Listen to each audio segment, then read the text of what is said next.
Baik, saya baca beberapa nasihat Al-Ghazali ini. Nasihat ini walaupun pada asalnya ditujukan Al-Ghazali kepada anak muridnya yang tadi, tapi rasanya ini nasihat untuk kita semua.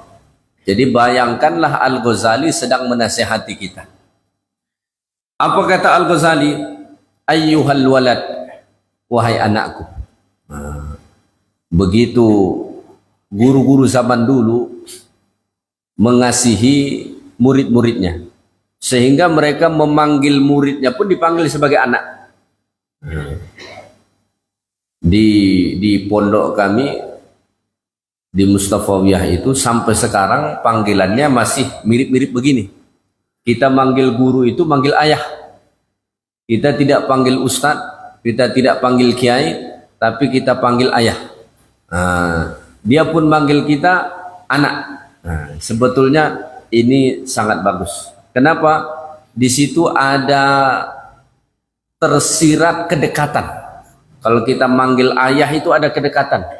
Ketimbang sekedar manggil ustadz, manggil kiai. Kita panggil ayah itu ada kedekatan secara emosional. Walaupun dia bukan ayah kandung kita. Di sisi lain, di situ ada tersirat kasih sayang. Ya. Dan ketika itu tercipta, insya Allah ilmu akan lebih mudah untuk ngalir. Maka Al-Ghazali manggil muridnya anak. Ayyuhal walad, wahai anakku. Min jumlati mana sahabihi Rasulullah sallallahu alaihi wasallam ummatahu qawluhu. Kata Al-Ghazali, wahai anakku, sebagian dari nasihat Rasulullah sallallahu alaihi wasallam kepada umatnya adalah sabda Nabi sallallahu alaihi wasallam. Apa kata Nabi? Ini juga nasihat yang disampaikan Al-Ghazali kepada muridnya dan juga kepada kita. Apa itu? Alamatu i'radillahi 'anil 'abdi ishtighaluhu bima la ya'nih. Ini nasihat pertama. Kata Al-Ghazali, wahai anakku, tanda bahwa Allah berpaling dari seorang hamba, tanda bahwa Allah berpaling dari seorang hamba, ishtighaluhu bima la ya'nihi. Dia sibuk dengan hal-hal yang tidak berfaedah. Ini murid hendak pisah dengan gurunya. Sering terjadi apa? Waktu bersama guru, waktu di pondok, waktu di sekolah, waktu di lingkungan pendidikan, ini baik. Tapi setelah keluar, rutinitas yang biasa dilakukan ditinggalkan. Ada banyak orang tua ngeluh. Dia bilang, Ustadz, anak saya di pondok menghafal Quran. Tapi kalau libur, siang malam main game. Tak pernah buka Quran. Ya. Banyak orang waktu di pondok warak, bagus, tapi saat keluar lepas semua. Waktu di lingkungan pendidikan bagus, pas keluar tidak. Ini nasihat ini disampaikan Al-Ghazali kepada muridnya ketika hendak berpisah dengannya. Dalam nasihat ini tersirat Al-Ghazali hendak menekankan kepada anak muridnya supaya setelah berpisah denganku pun engkau tak boleh berpisah dengan Allah. Engkau boleh berpisah denganku sebagai guru, tapi engkau tak boleh berpisah dengan Allah. Engkau harus senantiasa dekat dengan Allah. Dan kalau engkau hendak tahu bahwa Allah sudah jauh darimu, kau akan sibuk dengan hal-hal yang tidak berfaedah dalam hidupmu untuk agama dan akhirat. Itu saja tandanya. Nah, ini nasihat yang sangat mendalam. Ketika mahasiswa di wisuda, sering sekali yang dibicarakan oleh pemimpin kampusnya tentang job, tentang pekerjaan, tentang karir, tentang pangkat. Sangat jarang menyentuh tentang hal ini. Ya, akhirnya kadang-kadang lulusannya orientasinya bukan lagi agamanya, bukan lagi ibadahnya, bukan lagi akhlaknya, tapi orientasinya adalah mengejar duniawinya. Nah, baik. Nasihat ini penting bagi kita. Ini juga menjadi barometer bagi kita. Apakah kita ini sedang dekat dengan Allah atau tidak? Gampang. Mendeteksinya sangat mudah. Ketika kita sudah banyak sibuk dengan hal-hal yang tidak berfaedah, itu tanda sudah jauh kita dari Allah.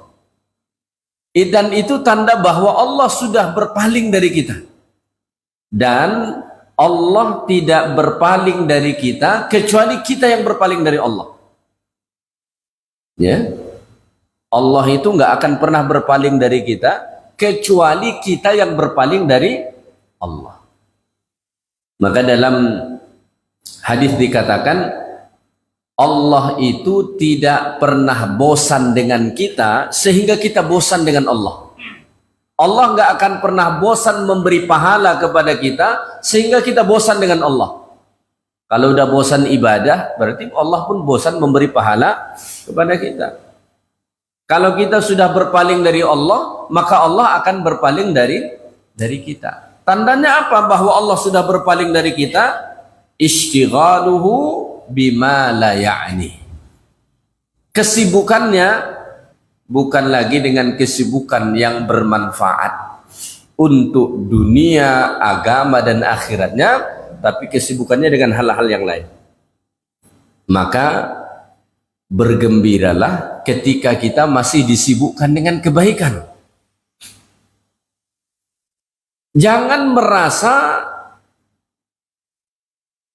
tidak sibuk ketika kita dengan urusan agama. Ya, ada orang saat ditanya apa kesibukan, tak ada, cuma ke masjid aja. Ke masjid itu pun kesibukan. Ya, apa kesibukan sekarang? Setelah pensiun dah tak ada. Paling ikut-ikut kajian. Itu pun kesibukan itu, sangat positif itu. Apa kesibukan sekarang? Ngurusin masjid kita. Itu kesibukan itu, dan itu kesibukan yang sangat baik. Ya, daripada orang kesibukannya tiap hari mancing aja. Ada orang nih pagi sampai petang mancing aja kerja dia. Pagi berangkat, balik petang, ngapain mancing? Tak pernah pula bawa ikan. Sampai bininya nanya, "Bapak mancing ikan apa mancing keributan?" Mancing aja kerja dia tiap hari, habisin waktu. Jadi kata ahli mancing, orang yang mancing itu orang yang penyabar kan? Sebetulnya bukan orang penyabar, orang yang buang-buang waktu. Saya lihat ini, mohon maaf ini kepada para pemancing, bukan berarti salah memancing. Cuma kadang-kadang saya tengok ada satu sungai, saya tengok hampir setiap hari orang mancing di situ, tapi tak pernah sekalipun saya tengok orang dapat ikan di situ. Memang dia lempar aja ke situ, tak pernah dapat ikan. Ya, ada lagi orang sangkin hobinya memancing tuh, parit-parit di Pekanbaru ini pun dipancing sama dia begini. Saya pernah nampak orang di parit di Jalan Sudirman tuh kan, sekitar MTQ itu kan besar tuh, lagi musim-musim hujan dia bawa mancing di situ. Apa ikan apa yang dia cari di sini dalam hati. Ya, itu sebagai contoh saja. Maksudnya tanda bahwa Allah itu berpaling dari kita, mungkin dulu kita dekat dengan Allah sebagai santri, sebagai pelajar yang di lingkungan yang baik. Dulu mungkin dia sangat baik, sangat taat, ya, sangat warak. Setelah keluar, apa tanda bahwasanya dia masih ada bersama dengan Allah? Dia masih disibukkan dengan hal-hal kebaikan tadi. Ada orang merasa dia sangat sibuk, sampai sholat pun susah, itu bukan sedang sibuk dengan kebaikan itu. Ada orang nggak pernah muncul ke masjid lagi. Kenapa tak pernah nampak ke masjid lagi, Pak? Sibuk katanya. Itu bukan kesibukan itu. Jangan-jangan itu tanda bahwa Allah berpaling dari dia. Karena sesibuk-sibuknya orang yang dekat dengan Allah pasti ke masjid. Sesibuk-sibuknya orang yang dekat dengan Allah pasti duduk di majelis ilmu. Kalau sudah menghilang, udah nggak nampak, bisa-bisa kawan kita itu sudah jauh. Maka tugas kita dekatin dia, beri dia nasihat, jangan biarkan. Ya, panggil dia kembali. Kalau ada kawan-kawan kita yang sudah mulai menjauh, nampaknya jarang muncul ke masjid, patut kita telepon dia, ajak ngopi. Ngopinya di mana? Di masjid, bilang. Atau dekat-dekat masjid, supaya jangan semakin menjauh. Nabi sebut alaikum bil jamaah, hendaklah kalian berjamaah, berkelompok. Kita ini beragama ini memang harus membentuk komunitas. Sendiri-sendiri susah. Kenapa? Godaannya berat. Ya, makanya disebut serigala itu hanya akan menerkam kambing yang keluar dari kumpulannya. Kalau dia masih berkumpulan begini, serigala segan. Tapi kalau sudah ada satu yang minggir-minggir begini, itu paling cepat diterkam. Demikian juga dengan iblis, syaitan. Kalau kita sudah keluar dari komunitas, dari jamaah, itu cepat sekali. Akhirnya semakin jauh. Ya. Jadi Al-Ghazali mengatakan, alamatul i'radillahi 'anil 'abd, tanda bahwa Allah sudah berpaling dari seorang hamba, istighaluhu bima la ya'ni. Dia sibuk dengan hal-hal yang tidak berfaedah dalam agama. Sibuk. Sehingga tidak ada waktu atau tidak tersisih lagi untuk agama dia. Maka jangan kita merasa keren, merasa bangga karena banyak kesibukan urusan yang membuat kita tak bisa ke masjid. Justru kita harus bangga dan bergembira, bahkan bersyukur, dibuat kesibukan kita tak jauh-jauh dari agama. Ya. Dan ini disebut di dalam hadis Nabi sallallahu alaihi wasallam, kata Nabi, min husnil islami tarkuhu ma la ya'ni. Nasihat Al-Ghazali ini sesuai dengan hadis Nabi. Kata Nabi, tanda bagusnya Islam seseorang, dia meninggalkan hal-hal yang tidak berfaedah. Maka seorang muslim itu, pertama, dia tidak suka membuang-buang waktunya untuk hal-hal yang tidak berfaedah. Karena seorang muslim dia tahu bahwa setiap detik yang Allah beri kepada dia adalah sangat berharga. Ya. Yang kedua, dia tidak akan menggunakan harta dia untuk hal-hal yang tidak berfaedah. Maka Nabi sebut, kalau engkau ingin tahu apakah keislaman seseorang ini bagus atau tidak, atau keislaman kita baik atau tidak, lihat saja apakah dia meninggalkan hal-hal yang tidak berfaedah atau melakukannya. Itu tandanya. Baik. Kemudian Al-Ghazali mengatakan kepada muridnya, wa innam ra'an dhahabat sa'atun min umurihi fi ghairi ma khuliqa lah la jadirun an tatula alaihi hasratuhu. Kata Al-Ghazali, kalau ada orang hilang satu saat dari umurnya fi ghairi ma khuliqa lah, untuk hal yang keluar dari tujuan dia dicipta Allah. Apa tujuan kita dicipta Allah? Untuk beribadah. Itulah tujuan kita hidup di atas dunia ini. Tujuan kita hidup di atas dunia ini dicipta Allah untuk beribadah. Kalau ada terbuang dari umur kita 1 jam saja, 1 waktu saja, fi ghairi ma khuliqalah, untuk hal yang keluar dari tujuan kita dicipta Allah, yaitu untuk ibadah tadi, maka itu akan menyebabkan penyesalan yang panjang. Penyesalannya bukan sebentar, panjang penyesalannya. Kita buang 1 jam, ada orang dia buang 1 jam main domino, 1 jam saja main domino dia buang. Itu nanti penyesalannya panjang sekali, lama. Padahal kita mikir kadang-kadang, kan cuma 1 jam. Tapi penyesalannya panjang sekali itu. Kalau sampai kita buang-buang waktu untuk hal-hal yang tidak berfaedah, itu penyesalannya sangat lama. 1 jam saja penyesalannya sangat lama. Bagaimana tidak lama? Allah Ta'ala sebut di dalam Al-Quran, 1 hari di akhirat itu ka khamsina alfasanah, seperti 50.000 tahun di dunia ini. 1 hari di sana.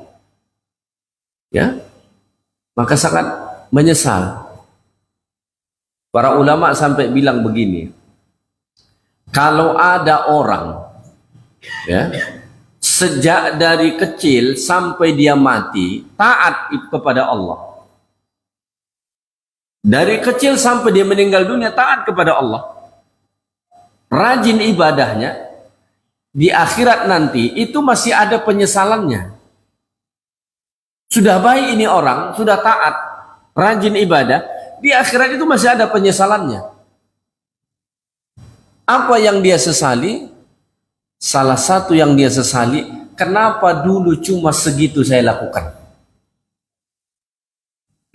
Misalnya sedekah. Kita yang dititipin Allah harta, udah sedekah nih, tapi mungkin sedekah kita 5.000, 10.000 begitu. Sedangkan rezeki yang Allah beri kepada kita lumayan, udah sedekah nih, itu di akhirat masih nyesal. Penyesalannya di mana? Kenapa dulu cuma 5.000 saya kasih? Kenapa dulu cuma 10.000 saya kasih? Padahal harta saya lebih banyak, lumayan. Itu masih nyesal. Bayangkan orang yang sudah melakukan kebaikan begitu saja, masih nyesal. Bagaimana dengan orang yang tak melakukan sama sekali? Sudah sholat, masih nyesal. Penyesalannya, kenapa dulu cuma itu saja sholat yang saya lakukan? Berzikir, kenapa dulu zikirnya cuma itu saja? Melakukan amal kebaikan juga begitu. Bayangkan orang yang sudah melakukan amal kebaikan saja masih ada penyesalan, lalu bagaimana dengan orang yang membuang waktunya untuk hal-hal di luar daripada ibadah? Makanya dinasihatkan Al-Ghazali kepada muridnya, kalau 1 saat saja, 1 jam saja terbuang dari umurmu untuk hal di luar dari tujuan hidupmu dicipta Allah, maka itu akan menjadi penyesalan panjang untukmu. Ini nasihat yang sangat mahal dari seorang guru kepada muridnya. Ya. Kalaulah nasihat-nasihat seperti ini disampaikan kepada murid-murid, mungkin akan lebih baik keadaannya. Tapi sering sekali ketika murid, mahasiswa hendak tamat dari sekolahnya, dari kampusnya, yang disampaikan itu semua tentang duniawi, ya kan? Potensi-potensi duniawi. Adapun tentang ibadah, tentang ketaatan, sangat jarang. Ya. Jadi walaupun ini nasihat ditujukan Al-Ghazali pada mulanya kepada anak muridnya, tapi ini nasihat penting juga untuk kita. Maka jangan buang-buang waktu. untuk hal-hal yang tidak berfaedah. Kesempatan kita, jatah umur kita udah semakin sedikit. Karena setiap berputar jarum jam itu kesempatan kita makin sedikit. Maka jangan buang-buang waktu lagi. 1 jam yang kita gunakan untuk hal-hal yang tidak berfaedah tadi, itu menjadi penyesalan panjang nanti di akhirat buat kita. Nyesal. Ini salah satu yang membuat kita nanti banyak nyesalnya. HP ini. HP ini ada manfaatnya. Cuma juga banyak yang membuat kita lalai. Manfaatnya banyak. Bagus. Cuma kita nggak bisa mungkirin. Yang membuat kita lalai juga sangat banyak. Iya kan? Sangat banyak. Maka bisa jadi nanti handphone ini menjadi penyesalan panjang kita, salah satunya di akhirat. Karena banyak sekali waktu terbuang untuk hal-hal yang tidak berfaedah bersama dengan gadget. Waliyadzubillah. Kemudian kata Al-Ghazali lagi, ini nasihat kepada muridnya juga. Kata beliau, man jawazal arba'in, siapa yang umurnya sudah sampai 40 tahun. Ini rasanya saya saja yang di bawah itu sekarang. Ya, kalau saya tengok-tengok nih cuma saya yang di bawah 40 rasanya. Saya pas 35 sekarang. Kemarin tanggal 26 pas 35. Makanya saya tengok-tengok nih nampaknya cuma saya yang di bawah 40 nih.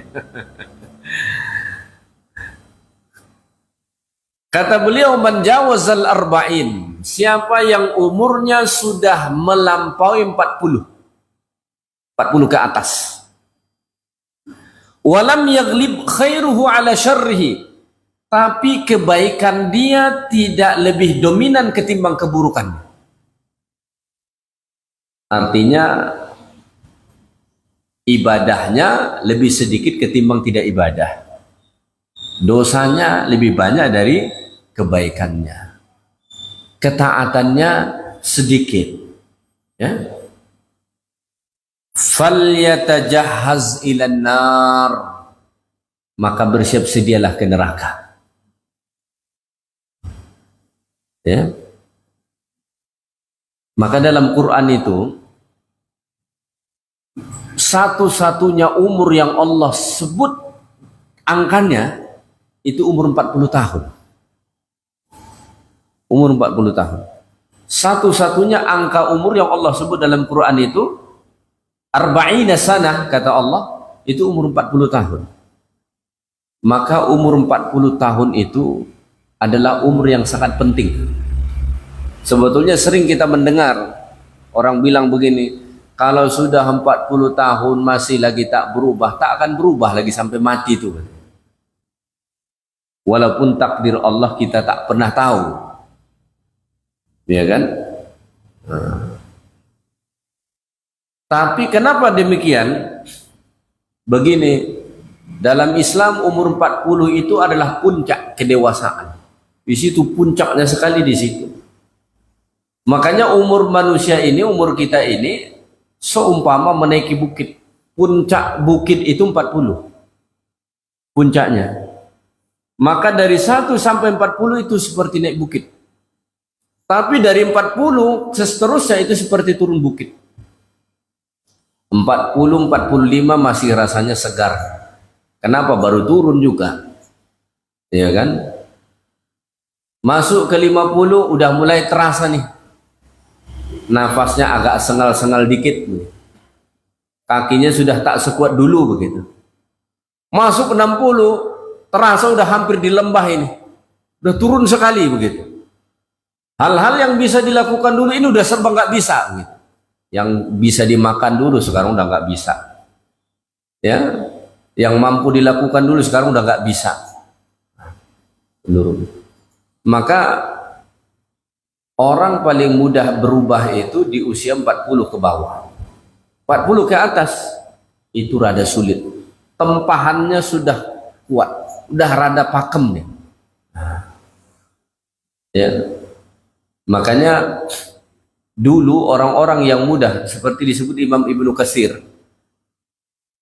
Jadi dalam Quran ada kisah Ashabul Kahfi, ya kan? Imam Ibnu Katsir saat menafsirkan kisah Ashabul Kahfi, Allah kan sebut Ashabul Kahfi itu innahum fitsyatun amanu bi rabbihim wazidnahum huda. Mereka itu pemuda-pemuda kata Allah. Kata Imam Ibnu Katsir, pemuda-pemuda itu orang yang mudah menerima perubahan.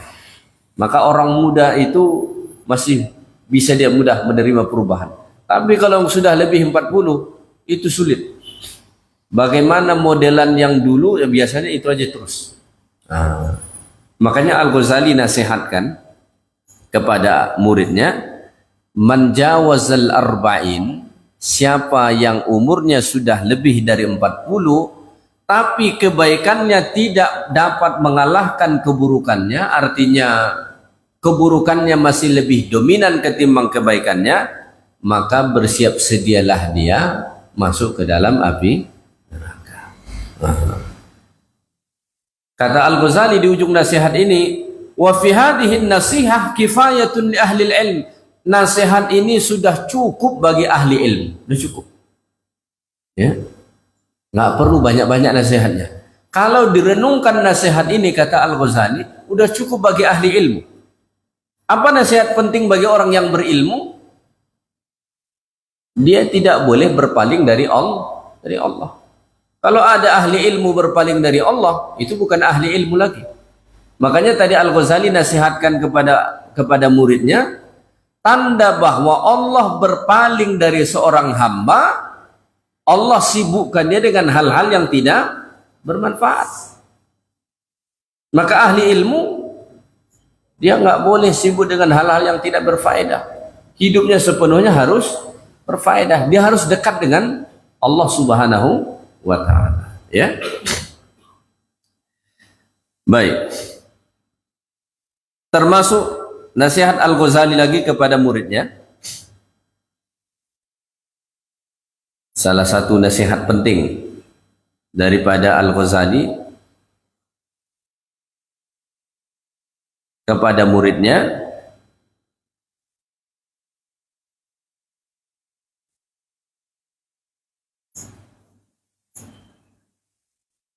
Al-Ghazali mengutip perkataan Al-Imam Hasan Al-Basri rahimahullah. Kata Al-Ghazali, qala Al-Hasan Al-Basri rahimahullah, berkata Al-Imam Hasan Al-Basri, yaqulu Allah Ta'ala li'ibadihi yawmal qiyamah, nanti pada hari kiamat Allah akan berkata kepada hamba-hambanya, udkhulul jannata birahmati, masuklah kalian ke dalam surga dengan rahmatku. Kita bisa masuk ke dalam surga itu dengan rahmat Allah, bukan dengan amal kita. Ini bukan berarti amal tak penting, tapi memang dalam hadis dikatakan demikian, bahwa kita masuk ke dalam surga itu karena rahmat Allah. Karena kalau dengan amal kita semata-mata, tak layak kita masuk surga itu. Sulit. Analogi sederhananya begini, kita mau nginap di hotel bintang 5, tapi duit kita cuma 1 juta. Mau nginap di hotel sekelas Hilton, cuma punya duit 1 juta. Mau ngambil kamar yang Presiden Suite pula, kira-kira masuk nggak? Tak masuk. Bukan berarti duit yang 1 juta tadi tak penting, penting. Cuma untuk bisa nginap di hotel sekelas Hilton, kemudian kamarnya mau ngambil Presiden Suite, itu nggak mungkin, nggak cukup begitu. Maka kalau cuma ngandalin amal kita, nggak cukup. Surga itu terlalu mahal. Maka kita masuk surga dengan rahmat Allah. Cuma nanti di surga itu ada level-levelnya, ada tingkatan-tingkatannya. Kita bisa masuk ke situ karena rahmat Allah, tapi kemudian kata Al-Ghazali mengutip perkataan Hasan Al-Basri, Kita nanti di surga, tempat kita biqadri a'malikum, sesuai dengan amal-amal kamu. Artinya ini dinasihatkan kepada kita. Kalau pengen masuk surga, kalau kita ingin masuk surga, dan di surga kita mendapatkan tempat terbaik, maka beramallah dengan amal-amal terbaik. Jangan kita pakai slogan sebagian orang, ada kata orang, udah deh yang penting ibadah aja dah. Ya, yang penting sholat. Ada orang begitu, yang penting sholat. Ya memang sholat itu penting, tapi ungkapan yang penting sholat itu seolah-olah udah deh yang penting sholat aja. Tapi seperti apa kualitas sholatnya, bagaimana sholatnya, itu seolah tidak menjadi perhatian. Jadi persaingan ketat itu sebetulnya bukan persaingan di dunia ini, tapi persaingan masuk surga. Dalam satu riwayat dikatakan, nanti yang masuk surga itu tanpa transit terlebih dahulu di neraka, itu cuma sekitar 70.000 orang.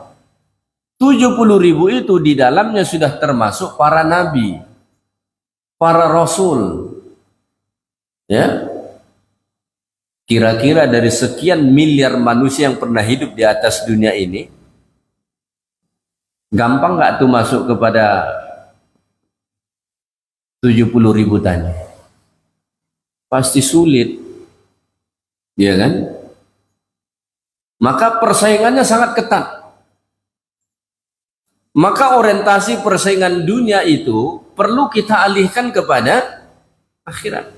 Quran mendorong kita untuk itu. Makanya ada ayat fastabiqul khairat, berlomba-lombalah kamu dalam kebaikan. Itu maksudnya orientasinya kebaikan akhirat. Ya, wabidzalika falyatanafasil mutanafisun. Setelah Allah menceritakan surga, kemudian kata Allah, hendaknya untuk mendapatkan surga itulah kamu berlomba-lomba. Ini nasihat yang mengalihkan perhatian seorang murid dari orientasi persaingan duniawi kepada orientasi persaingan akhirat. Karena sering sekali pola pendidikan itu yang dibentuk adalah orientasi persaingan dunia, berkompetisi dalam urusan dunia. Walaupun itu tidak salah, tapi kalau tidak ditanamkan berkompetisi untuk akhirat, maka rugi. Karena kompetisi kita sesungguhnya itu untuk akhirat. Ya. Nah, cobalah kita renung-renung kembali. Di zaman sekolah kita berkompetisi. Siapa yang paling pintar, siapa yang paling berprestasi dan sebagainya. Dengan harapan kita lebih baik. Nanti setelah selesai sekolah, setelah selesai berpendidikan, begitu. Mungkin karirnya lebih bagus, ininya lebih bagus. Tapi setelah selesai kita kuliah, yang kita sibuk bersaing itu tidak terlalu gimana-gimana juga. Kawan kita itu tetap makan juga sebagaimana kita makan. Dia juga punya rumah sebagaimana kita punya rumah. Dia punya kendaraan sebagaimana kita punya kendaraan. Di dunia kerja juga begitu, bersaing. Siapa yang mendapatkan jabatan ini, kedudukan ini. Ujung-ujungnya apa? Sama-sama pensiun juga. Ya kan? Ujung-ujungnya sama-sama pensiun juga. Yang dulunya ini atasan, ini agak bawahan, tapi ujung-ujungnya pensiun juga. Jadi kompetisi persaingan dunia itu nggak kemana, cuma sampai di situ. Nah, tak jauh-jauh. Mau setinggi apapun dulu pangkatnya, ujung-ujungnya pensiun juga. Sudah tak ada lagi. Ya. Dulu dia merasa dihormati, setelah pensiun sudah tak ada lagi. Waktu menjabat kalau lebaran semua orang datang ke rumah. Setelah tak menjabat, tetangga pun tak datang. Kenapa? Rupanya waktu menjabat sombong dia dengan tetangganya. Tetangga pun tak datang ke rumah lagi. Jadi tak kemana. Makanya Quran itu mengarahkan kita akhirat. Akhirat. Makanya dalam surah Al-Waqiah kata Allah, level tertinggi orang nanti di dalam surga itu golongan as-sabiqun as-sabiqun. Itulah level tertingginya. Siapa as-sabiqun as-sabiqun itu? Orang yang saat hidup di dunia itu berlomba-lomba dalam melakukan kebaikan. Mereka orang-orang terdepan dalam melakukan kebaikan. Dia bukan cuma berbuat baik, tapi menjadi orang terdepan dalam melakukan kebaikan. Ini nasihat penting dari seorang guru kepada muridnya, Al-Ghazali kepada muridnya, seolah Al-Ghazali hendak menasihatkan, mengatakan kepada muridnya, wahai muridku, engkau tak cukup sekedar berbuat baik, melakukan kebaikan, tapi engkau harus menjadi orang yang terdepan dalam melakukan kebaikan. Engkau tak cukup sekedar beribadah, melakukan ketaatan, tapi engkau harus menjadi orang yang terdepan. Kenapa? Itulah nanti yang menentukan kedudukanmu di surga. Orang yang sholat subuh nggak sama kedudukannya di surga, walaupun sama-sama subuh. Kita percaya di subuh ini saudara-saudara muslim kita, insya Allah pada sholat subuh mayoritasnya.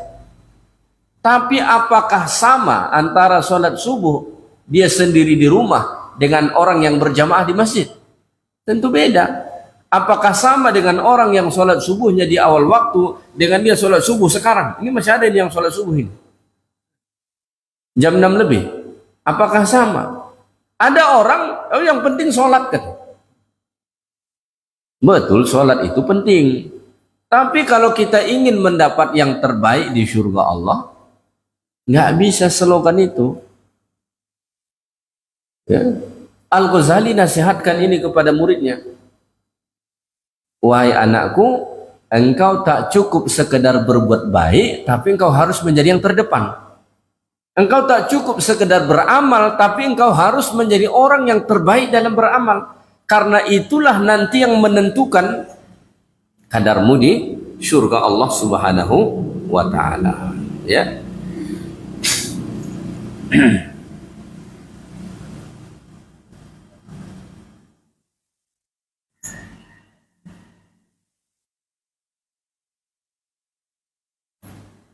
Baik, kita lanjutkan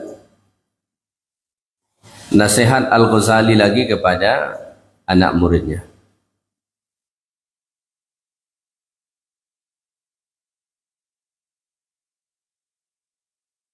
Al-Ghazali menyampaikan satu kisah. Hukiya anna rajulan fi Bani Israel abadallaha ta'ala 70 sanah. Ada seorang laki-laki pada zaman Bani Israel dulu. Jadi Bani Israel itu jangan kita anggap semua jelek. Di dalamnya banyak sekali para nabi. Di dalamnya juga banyak orang-orang saleh. Sekalipun bangsa Bani Israel ini banyak juga yang bejat. Ya. Tapi kita nggak bisa pungkiri di dalamnya banyak juga orang saleh. Bani Israel itu kan dari zaman Nabi Yakub sampai ke zaman Nabi Isa alaihi salam. Cukup banyak. Maka Nabi Musa itu Bani Israel. Ya, Harun Bani Israel, Yusuf Bani Israel, ya, Daud Bani Israel, ya, sampai seterusnya. Yahya, Zakaria, semua Bani Israel. Ada seorang laki-laki pada zaman Bani Israel. Abadallaha ta'ala 70 sana. Dia beribadah kepada Allah selama 70 tahun. 70 tahun dia beribadah kepada Allah. Orang zaman dulu itu senang beribadah. Dan godaan duniawinya tidak sehebat kita sekarang. Kita sekarang semakin ke hujung zaman ini, makin sulit untuk beribadah. Kesulitannya bukan karena fasilitasnya tak ada, tetapi salah satu kesulitannya, godaan untuk berlama-lama ibadah itu banyak sekali. Orang zaman dulu tak banyak godaannya. Orang zaman dulu kalau dia masih ada makanan di rumah sudah cukup hidupnya. Dia masih ada simpanan bahan makanan di rumah, itu sudah cukup bagi dia.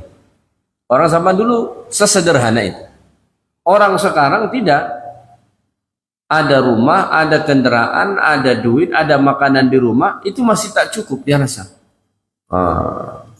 Itu zaman kita sekarang. Makanya orang yang sudah ada segala-galanya pun masih sibuk melakukan hal yang lain, meninggalkan ibadah. Karena apa? Tak merasa cukup. Kan begitu.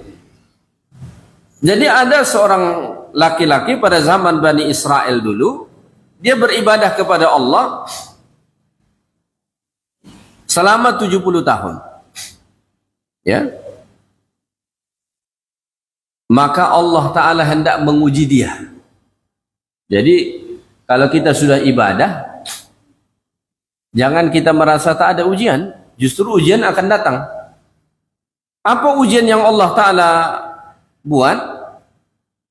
Fa'arsalallahu ta'ala ilaihi malakan. Allah kirim malaikat kepada laki-laki ini. Kepada ahli ibadah yang sudah beribadah kepada Allah selama 70 tahun ini, Allah kirim kepada dia malaikat. Jadi malaikat ini sering juga diutus Allah untuk mendatangi manusia. Tapi biasanya malaikat dia datang dalam bentuk rupa manusia. Karena malaikat jin itu bisa berubah bentuk. Yang tak bisa berubah bentuk itu kita aja manusia.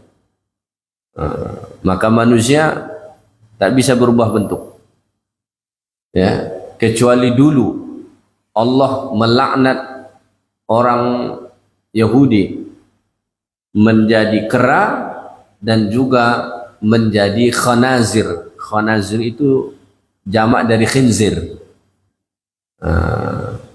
Jadi B1. Ada B1, ada B2. Ya, katanya B1 itu babi. B2 katanya anjing. Tak tahu kenapa jadi B1 jadi heran juga saya. Dan saya lihat sekarang ini di Pekanbaru nih, kedai itu makin banyak. Kalau Bapak Ibu jalan ke arah Nangka ujung sana ke arah Air Hitam tuh, makin menjamur di situ saya tengok. Bulan Ramadan kemarin lebih rame-rame lagi makan. Maksudnya lewat itu siang tuh makin rame mobil parkir di situ saya tengok. Dalam hati saya, apa karena Ampera tutup apa? Nasi Padang kan tutup di siang hari. Jadi mungkin pada ke situ mereka semua. Dalam hati saya, jangan sampai jadi babi hub ini nanti kan. Kan ada hub itu nanti kan pusat. Saya tengok kiri kanan udah banyak bermunculan tuh. BPK, bukan Badan Pengaudit Keuangan Negara. Ya, makin banyak. Di Medan tuh kan belum lama ini kita lihat di media itu ribut gara-gara itu kan. Gara-gara daging yang haram itu kan. Baik, jadi Allah Ta'ala mengirim malaikat untuk menguji ahli ibadah ini yang sudah beribadah kepada Allah selama 70 tahun ini. Datanglah malaikat ini yukhbiruhu, memberitahu kepada laki-laki yang sudah beribadah selama 70 tahun tadi. Apa kata malaikat itu? Anna ma'atilkal ibadah la yaliqu bihil jannah. Kata malaikat itu. Ini rada-rada ngenes ini kalau ke kita dibilang. Dengan ibadahmu selama 70 tahun itu, kamu nggak layak masuk surga. Udah capek ini ibadah 70 tahun. Lalu malaikat datang, kamu nggak layak masuk surga.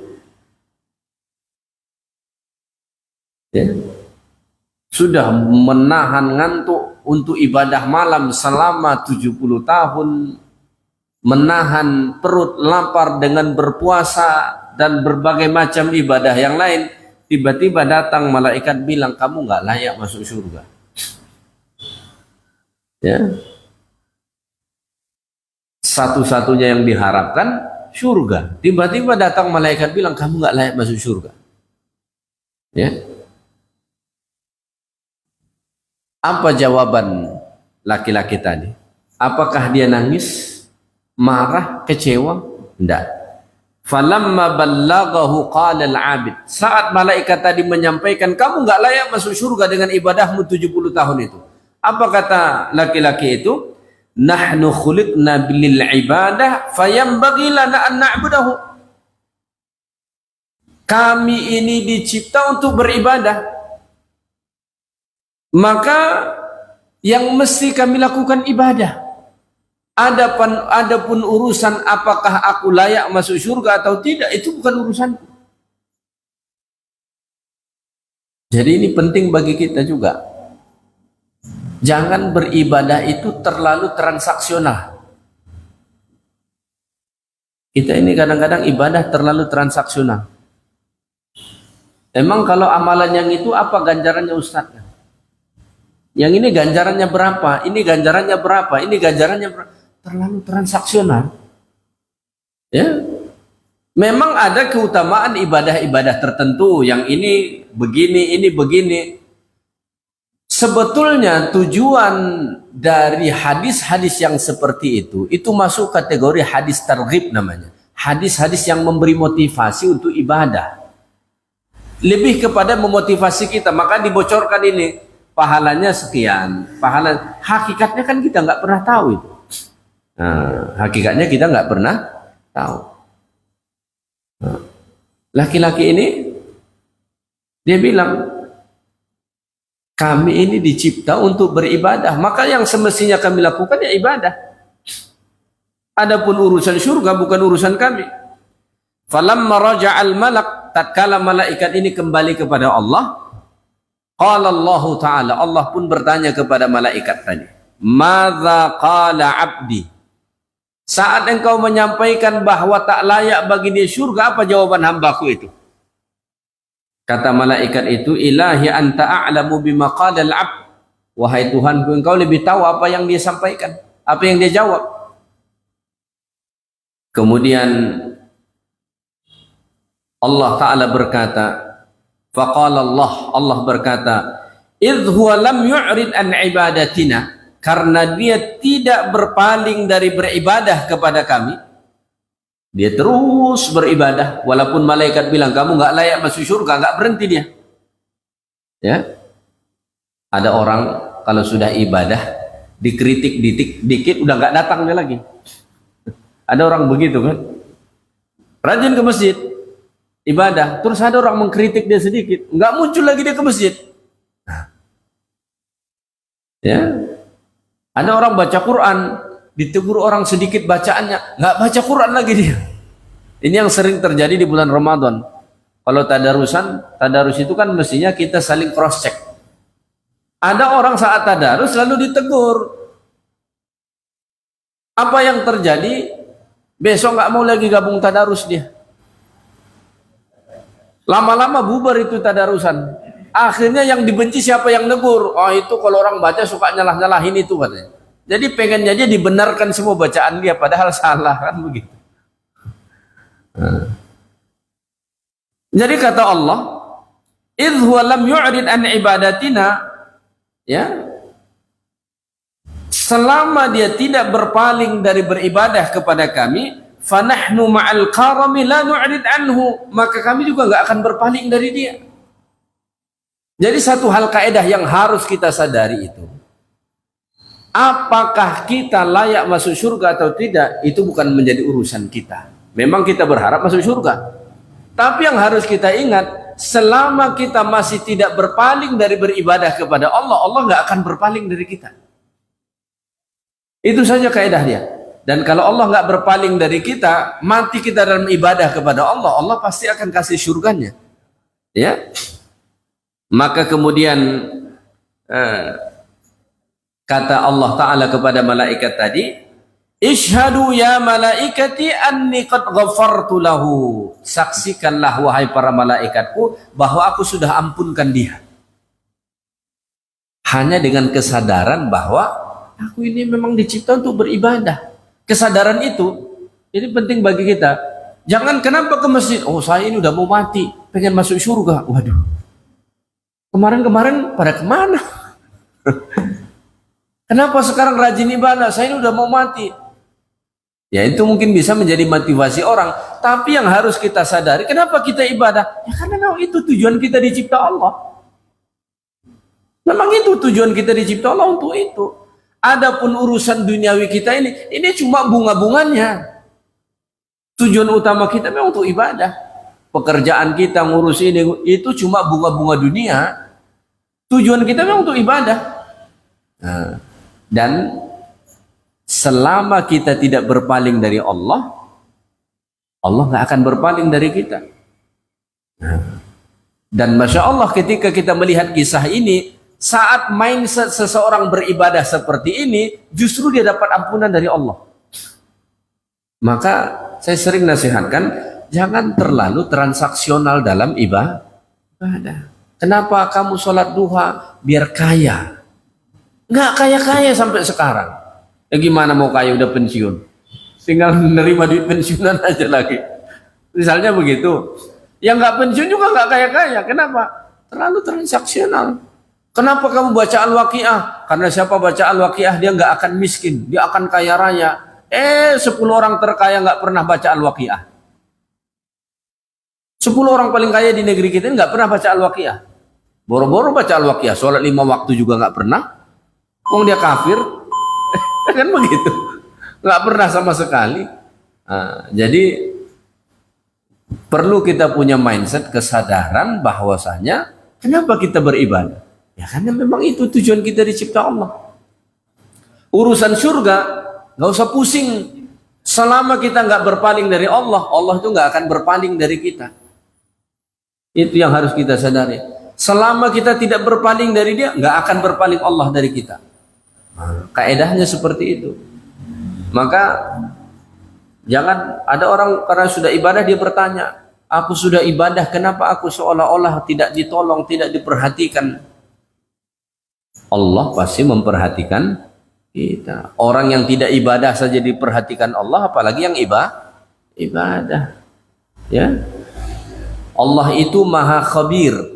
Khabir itu artinya maha mengetahui, pengetahuannya sangat mendalam. Kalau orang yang berbuat buruk saja diperhatikan Allah, apalagi orang yang berbuat baik. Ya. Mudah-mudahan nasihat-nasihat Al-Ghazali ini juga menjadi nasihat penting bagi kita. Dapat menjadi panduan yang kita pegang dalam kehidupan kita. Itu saja kuliah kita pada pagi ini. Mudah-mudahan bermanfaat bagi kita semua. Subhanakallahumma bihamdik asyhadu an la ilaha illa anta astaghfiruka wa atubu ilaik. Assalamualaikum warahmatullahi wabarakatuh.